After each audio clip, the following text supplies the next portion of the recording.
It was 2020. The pandemic still rattled everything around us. I'd just been laid off from my retail job.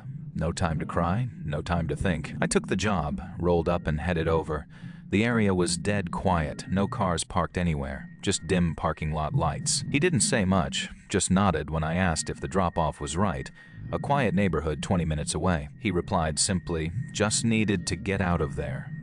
No anger, no joy, just there. I asked what he meant by that. He said, it doesn't matter. He pointed to a house on our right, dark as midnight, paint peeling off the walls, overgrown grass. No car parked in front, no lights inside or out. It looked abandoned. I hesitated, didn't want to look like a fool, but also something felt wrong. I sat there for maybe 2 minutes, heart pounding harder than my own pulse. The ride was still active. I didn't want to get penalized, but something told me this wasn't a normal stop. My gut screamed, I just picked up someone who might not be heading inside, or at least not alone. I unlocked the doors without thinking. He got in behind me and said simply, take me to the other place. What other place? I asked. That's when I knew I was stuck with this guy until he got what he wanted. He kept staring at the back of my head, like he could read my thoughts, or worse, mine were written in his eyes. He answered with a sigh, you could say that. Then quieter. She sat silently as the driver leaned forward again, his voice calm and unnerving. He asked the question like it was nothing. A casual opener that chilled her spine. She tried to laugh it off, a nervous reaction to the unsettling question. His response was quiet but heavy, as if he'd lived through countless versions of that final moment. He turned back just long enough to say it, and vanished into the dark behind the alley. She remained frozen in her seat, heart pounding, every mirror reflection feeling like an intruder. Checking her trip details, it felt like something erased from existence. She called Uber support, but no one could explain why he'd simply vanished. She stared into the void, unsure if he was gone or waiting for her next move. Even now, every notification or shadow behind her feels like his return. The narrator arrives at a quiet corner of a forgotten back lot behind an old strip mall, expecting the driver to be there. The driver's location feels isolated, a forgotten alley behind a strip mall with no nearby life. The narrator pulls up beside Chris, silent, unsmiling, barely acknowledging presence. The ride begins, no words, no emotion. Chris is distant, absorbed in his own world. The narrator asks if he's okay. Chris answers barely, then turns off the light. The ride continues in eerie silence. Chris responds only with a mumble before turning off the flashlight. 25 minutes pass in near total silence, the air thick with unspoken tension. The narrator senses something is off, not threatening but unsettlingly absent. They reach the drop-off. No lights on, no signs of life. The narrator asks if they're at the right address. Chris doesn't answer. He stares past her. The narrator asks again. Chris finally nods, still motionless. The narrator asks once more. Chris slowly reaches for the door handle, steps out but doesn't close it. Chris stands in front of the house, still silent as the narrator waits. He suddenly turned around, looked straight at me through the open door, and said, I need to go back. I blinked, surprised. Back where? I asked. He replied flatly. Where you picked me up. I told him, that's a 25-minute drive. You can't just reverse it. I told him again, you need to request a new ride through the app. Then he said something that made my spine tingle. I can't. They're not gone yet. My brain went blank.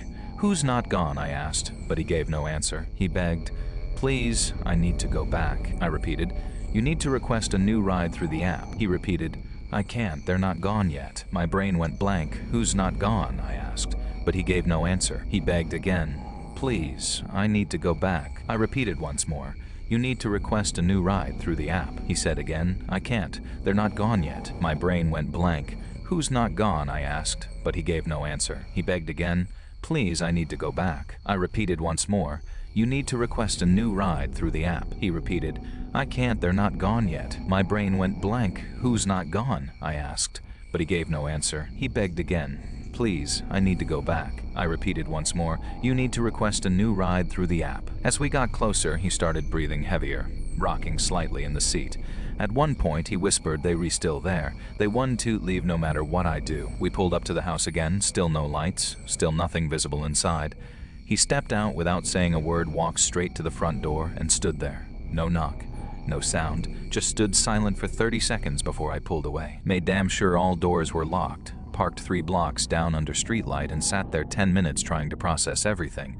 Thought about calling cops, but what would I even say? A guy got into my car twice and said weird things. Thought about calling cops, but what would I even say?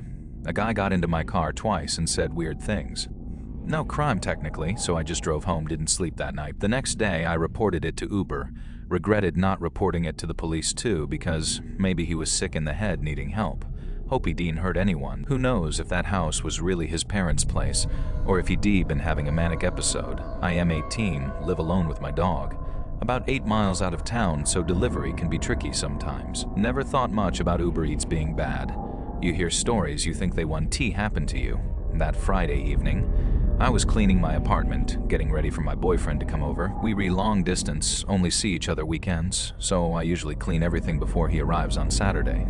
Had been scrubbing for 2 hours when it hit 6 p.m. and I was starving, so I ordered food through Uber Eats, got the notification. Driver S, a white Honda Fit Sport, young girl living alone, delivery instructions set to leave at my door. Sitting in my living room watching TV when I got that ping. Jumped up eager for food, opened the door, nothing there. Thought maybe he put it at the wrong door. Looked down all doors, none had anything. Walked back inside and was about to text him when I heard a knock. It was my neighbor holding my order. She ate her meal quietly, unaware that something was watching from outside. She drifted off to sleep, unaware the danger was still outside. Her dog, tiny but fierce, sensed something wrong and warned her. She stood frozen, knife in hand, waiting for help that never came fast enough. The car sat motionless, proof that the intruder had been there all along. The officers found evidence, but no trace of the man who was supposed to be inside. She screamed silently, not from fear of the unknown, but from desperation over his disappearance. The neighbor offered kindness, but she declined, still too shaken to trust anyone. He sat under the shade, exhausted from hours of walking, unaware that his next ride would change everything. Sarah made the request on her phone, unaware that this would be the last time she'd see him alive. He stood still as if waiting for permission. His calm demeanor masked something far more sinister. She opened the door slowly, heart pounding. The police had come to arrest him. The night was no longer safe. They explained they'd been watching all night, and now finally justice was served. The driver said nothing, not a word, just stared ahead as if the passengers were invisible. When Sarah asked if he was their driver, he gave only a slight nod, no acknowledgement beyond that. He was tired.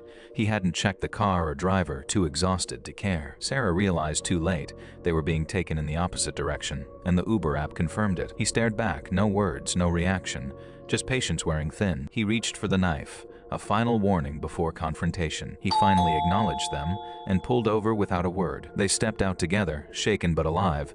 Sarah had a panic attack. He was still reeling. She called their real Uber driver, and they arrived within minutes. The real Uber driver confirmed everything and whispered one chilling sentence, a chilling recount of recent disappearances, all linked to fake Uber drivers preying on unsuspecting passengers. Passengers trusted the driver without verification and vanished without a trace, presumed victims of their own carelessness. She survived, but only because she recognized something was off, a gut feeling that saved her life. Her possession of a weapon was her salvation, and maybe what made him spare them. She made it home, but the horror wasn't over.